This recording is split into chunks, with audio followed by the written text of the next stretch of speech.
Bien, vamos con el segundo tomo de Antonio Escotado, de Los enemigos del comercio, y nos vamos a centrar en el centro del siglo XIX y en el comienzo de la figura que va a marcar el siglo XIX y todo el XX, y por desgracia también el XXI, que es Marx.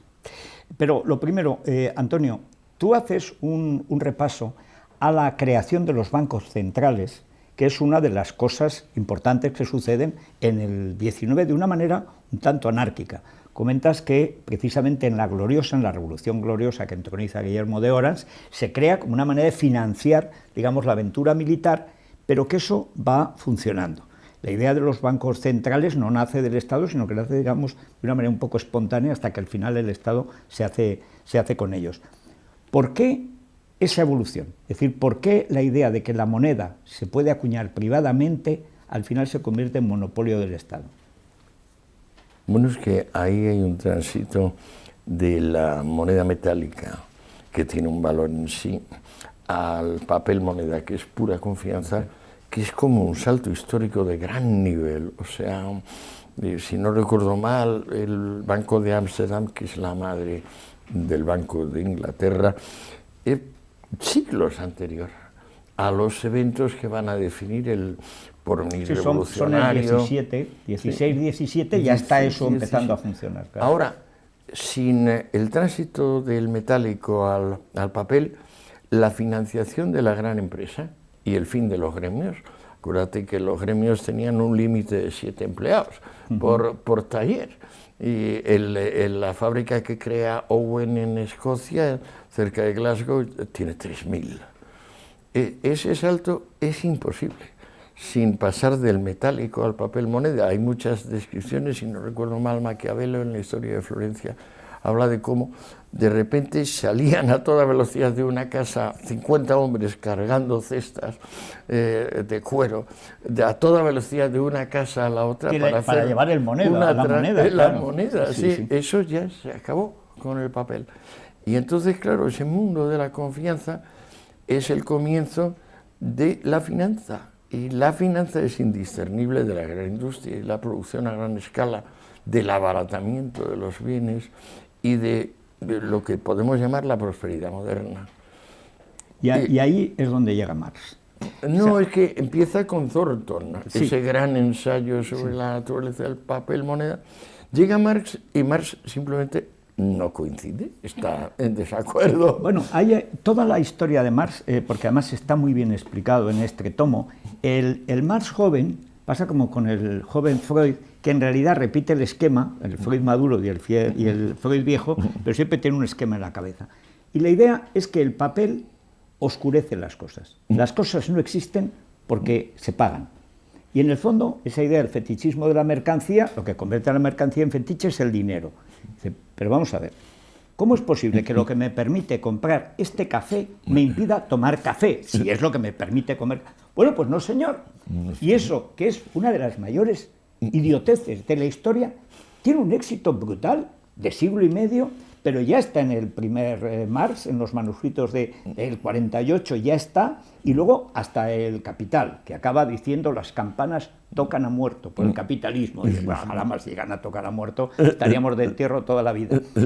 Pero ¿por qué esa obsesión de Marx contra el dinero? ¿Por qué esa manía de que hay una ocultación que él tiene que desvelar? ¿Es para ser el profeta del desvelamiento? Bueno, en parte es lo que se llama filosofía de la sospecha, ¿te acuerdas?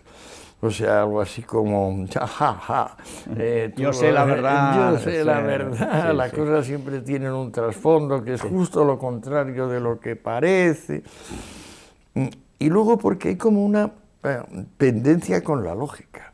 Aristóteles enseñó una cosa que nunca se puede olvidarse porque es la pura verdad y la más sencilla. De una proposición particular negativa no se puede sacar más que una particular negativa. Solo de una proposición universal afirmativa se pueden sacar varias particulares afirmativas y alguna negativa. Entonces, personas como Marx o como Lenin están peleadas con la lógica.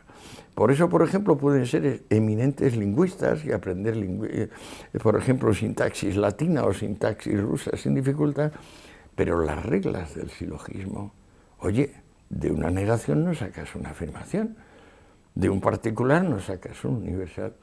Esta madre del cordero lógica, esto choca con su imperiosidad, con su deseo de cambiar el mundo, porque no se trata de adaptarse ellos a lo que las cosas van siendo. Se trata de que, por alguna suerte, ellos han recibido el don y el destino de cambiar la vida de todos los demás con arreglo a lo que ellos creen. Ellos son delegados. Claro, pero hay una cuestión que planteas, y es verdad, si uno se ha tomado la molestia, que es un poco pesada, de leer a Marx, con la sorpresa de decir, pero si esto está todo mal, y además es redundante. Todo, ya antes de los Grundrisse, en el pequeño manual de economía política que empieza a hacer, luego el mejor texto que ha escrito. Es el más sencillo, más tal, y luego ya se va complicando hasta el libro primero del Capital, que es el único que hace él, luego lo demás, los otros dos tomos, los hace el pobre Engels, su siervo, ese sí es el primer esclavo de la marxista, es Engels.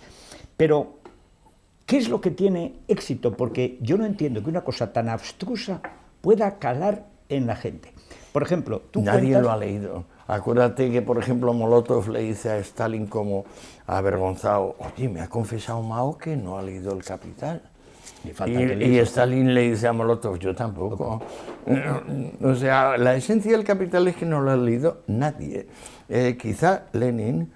Y la idea esta del fetichismo en la mercancía es que es asombrosa, porque tú dices, pero si no hay nada más límpido, más claro, que las cosas tengan precio. Claro, que se conviertan en mercancías y entonces ya puedo acceder a ellas. Claro, si no es imposible, sí. Y hay una cosa que cuentas muy bien, que la descripción de Marx como un ser, que luego pasa con Lenin, lleno de odio.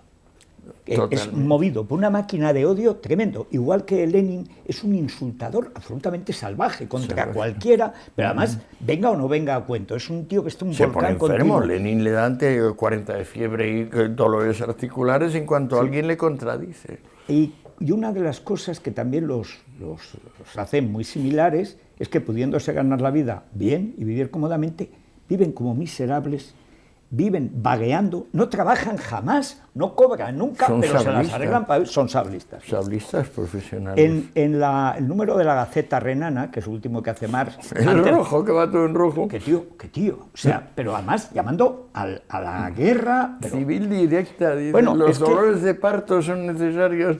Pero es que es una cosa verdaderamente terrible. Mira, está en la página 379, vale la pena leer el párrafo porque alguno pensará, bueno, exageran un poco. No.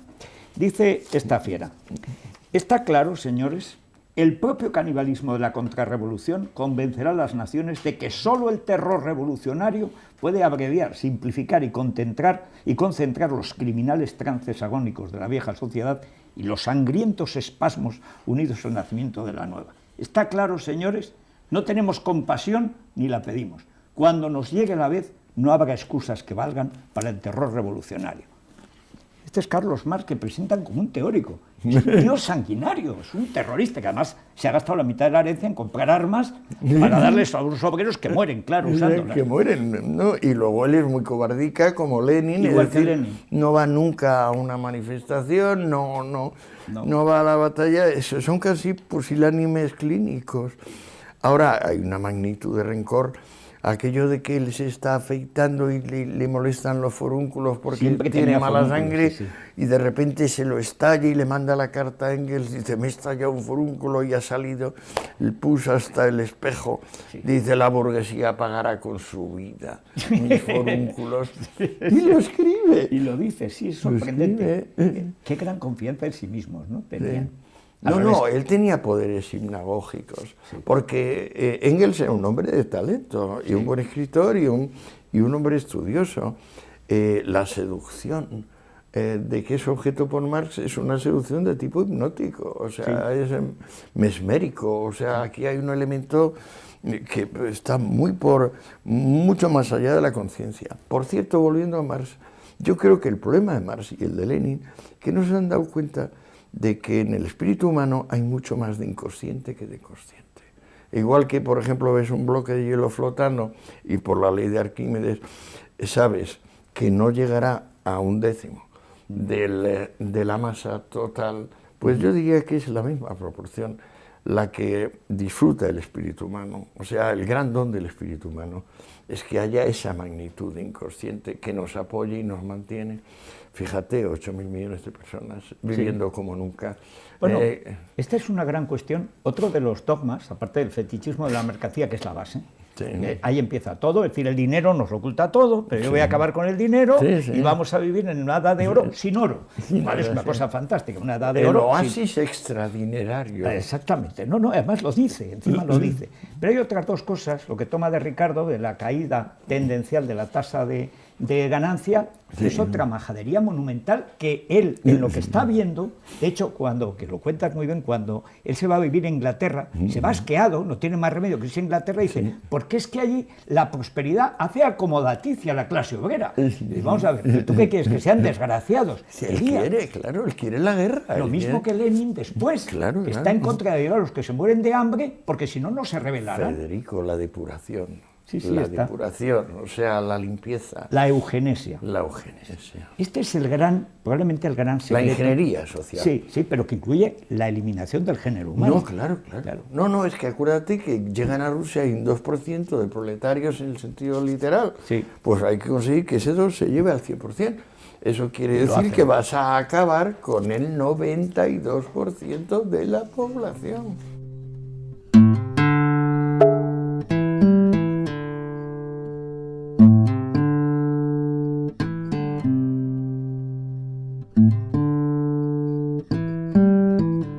Bueno, hay un momento que tú cuentas también en este segundo tomo, que esa parte es muy interesante, que es el del brujo galés, el Lloyd George, que es, digamos, el contrario, es el reformista, que tiene que pelearse con los militaristas, con los obtusos, etcétera, y dice, bueno, vamos a destinar una parte del presupuesto, pequeña, militar, para mejorar la asistencia de las clases muy aperreadas, porque además las clases bajas en Inglaterra no tenían la asistencia que tenían, por ejemplo, en España desde los Reyes Católicos. Ni en Alemania. Ni en Alemania, o sea, tremendo.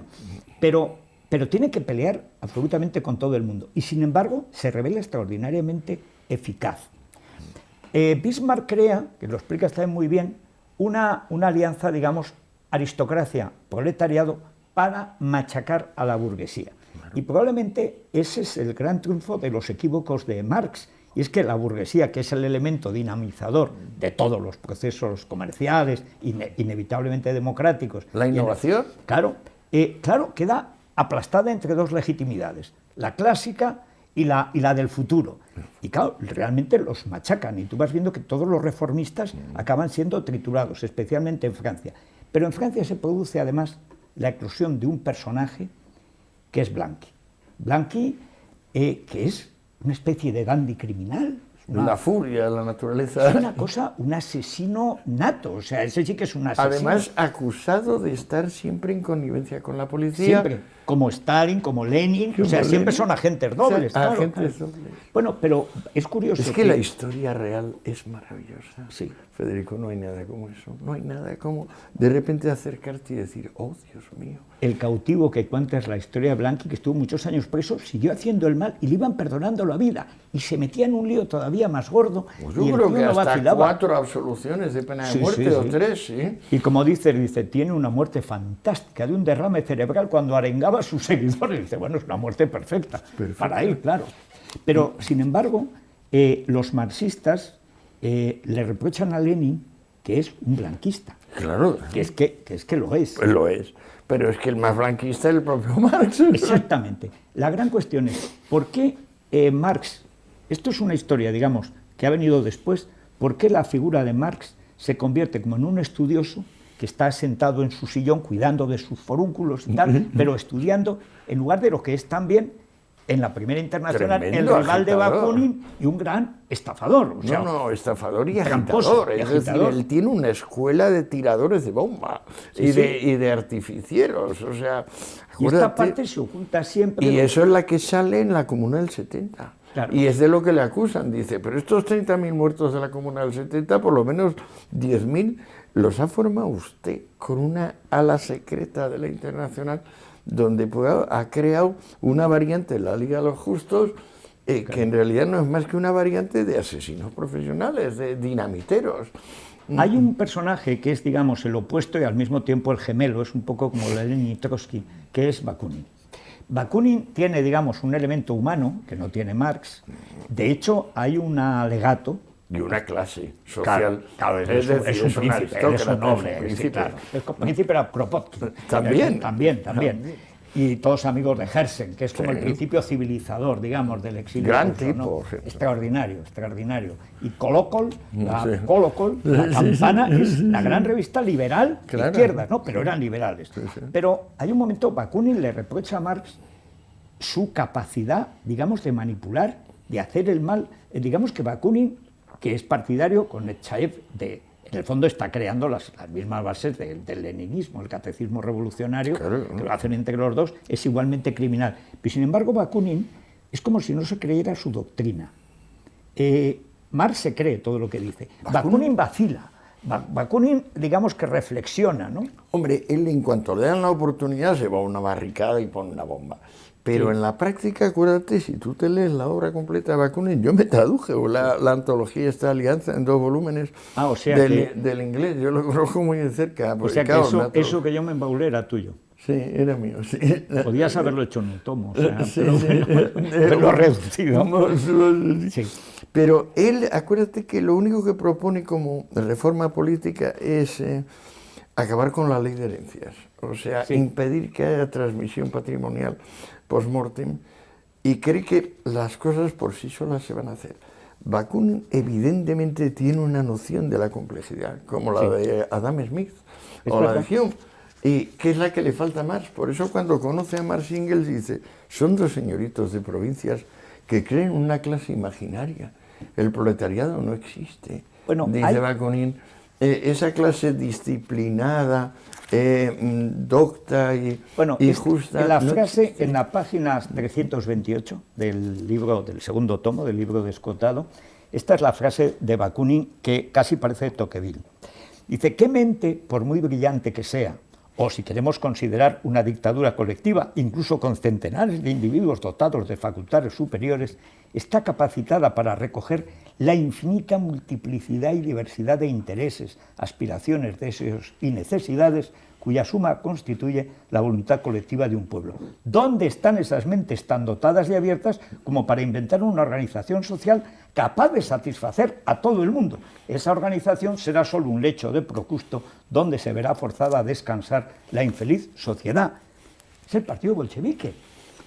Completamente. Pero totalmente. Claro. Y sin embargo, luego manda Fanelli a España la parte, digamos, criminal de Bakunin, que también la tenía, pues es la que manda a Fanelli a España, que en italiano convence a todos y que va a solucionar. No lo entienden. No entienden, si solo explotación, dicen explotación y es lo único que les suena. Pero debía tener también poderes hipnóticos, porque lo de Fanelli, pero ¿cómo puede convencer a los catalanes de que poniendo bombas eso se iba a arreglar? Los convence. Bueno, acuérdate lo que fue aquello de Alcoy, que terminó en Alcoy, y bueno, y luego siguió con la Semana Trágica de Barcelona y todo eso, los alzamientos anarquistas en España que se cargaron a la Primera República, el pobre Pimalgar y luego la restauración, y luego matan a Cánovas, matan continuamente a la gente. Matan continuamente, sí, lo del Corpus, las bombas en el Corpus, que ni siquiera lo tiran en la cabecera de la comitiva, lo tiran atrás, donde van las mujeres y los niños. Una matanza atroz. Bueno, hay una última cuestión, luego pasamos ya al tercer tomo, que es el del comunismo propiamente, que es ese momento en el que Rusia, que es un país muy complicado, casi toda una capa social, la de los estudiantes y los intelectuales rusos, brillantísimos, además muchos, hablamos de inteligencia, de Ogarev, que es el único que tiene, que es además, acuérdate, inteligente es el joven rebelde de familia rica. Familia rica, está en Turgenev, en Padres e Hijos, ya está. Ahí está ya todo. No, ese libro a mí me abrió los ojos. Es maravilloso ese libro. Maravilloso. Que era el único, ahí por está cierto. El nihilista. El primer nihilista, que es de ahí sale Nechayev. Claro, que es el que aparece luego en Los demonios de Dostoyevsky, ya como un criminal basado en la realidad, además. Sí, terrible. Sí, es periódico, es noticia periódico. ¿Qué tienen los narodniki, o sea, los de la voluntad del pueblo, los populistas, que son el hermano de Lenin, que es ahorcado por tratar de matar a Alejandro III, sí, pero después de matar todos, en un momento en que Rusia está empezando a despegar. realmente. Con el único zar liberal y razonable que hay, que es Alejandro. Alejandro a quien II, matan al de que una matan. forma brutal. Sí, delante de su hijo y de su hermano. Además, cuando se cumplían los 20 años de la liberación de los siervos. Muy pormenorizada Y es del impresionante. atentado y de cómo se va consumando. ¿Te acuerdas que se encuentran unas cañerías para hacerlas? Terrible, todo. Y tienen que aguantar la peste. Bueno, pero parece lo de Carrero, por cierto. Sí, sí. Tiene algo. Luego, cuando llega Lenin, se repite continuamente en la resistencia contra el comunismo en Rusia. Y es el factor judío. La enorme cantidad de judíos que hay en el elemento revolucionario. No porque sean más en la inteligencia, no. Es porque en los radicales hay más judíos que en ningún sitio. ¿Eso tiene alguna explicación para ti? El texto entra mucho en eso.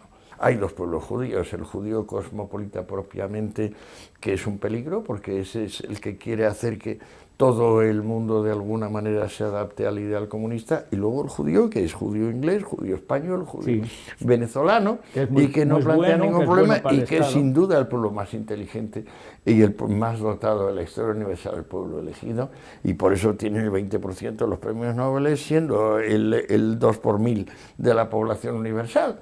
¿En qué momento se produce esa inversión en que los judíos buenos son los arraigados y los malos, los que se convierten en la revolución y a destruirlo todo, son los que antes eran buenos? Pues acuérdate, Alejandro Lisímaco, que es Filón de Alejandría, su hermano es el cuestor de Alejandría, es el hombre más rico del Imperio Romano y es el íntimo del emperador Claudio. Y entonces los judíos tienen un nivel de población que solo hoy han alcanzado en el censo del emperador Claudio. Solo hoy han alcanzado ese. Luego se meten en un cisco gigantesco, ahora eso sí, en negar que el 98%, digo 98, no 90, 98% de los altos mandos de la revolución bolchevique mundial son judíos, es simplemente pues, negarse a la evidencia. Es la evidencia. Y también es una tontería decir que si es un 2 por 1000 la población, no es cierto, algunas ciudades como Minsk, por ejemplo, en Bielorrusia, tenían más de un 30% de la población, y de ahí salen personajes gigantescos como Parvus, del cual espero que hable, digamos, alguna palabra. Vamos ahí, porque además es el gran... hay dos elementos, el gran desconocido. Es el financiero de la cosa. Es el Para banquero. ser Parvus es el que da realmente a todos, ¿no?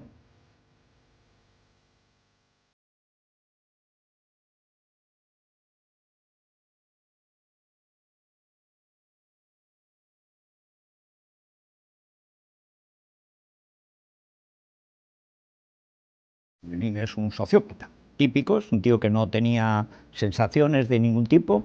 Se cuenta como hasta cuando le piden conmutar la pena de muerte le da igual, le da lo mismo que mandarlos matar que no mandarlos matar, es decir, tiene una indiferencia absoluta hacia el sufrimiento humano. El último escrito de Lenin se llama Mejor pocos pero mejores, y así deja su último testimonio de sociopatía, claro, de un odio ilimitado. Lenin es como la mejor prueba de que el asesino es un cobarde. ¿Por qué la fascinación por el comunismo? ¿Por qué el triunfo de este fracaso? ¿Qué elemento hay digamos, en la psique humana que le lleva a prescindir de aquello que sabe que le conviene? Yo creo que es un voto de castigo, el de Podemos. Nunca ha habido más comunistas sin saberlo que en España contra la propiedad, creyendo que la propiedad y la libertad se pueden separar. Tú fíjate que esta historia, la estamos hablando tú y yo, pero esto no está en los libros de historia. Yo creo que la gente no quiere saber. Esta historia del conocimiento inútil que dice Rebel es verdad. La primera de las fuerzas que mueven el mundo es la mentira. Yo creo que la segunda también.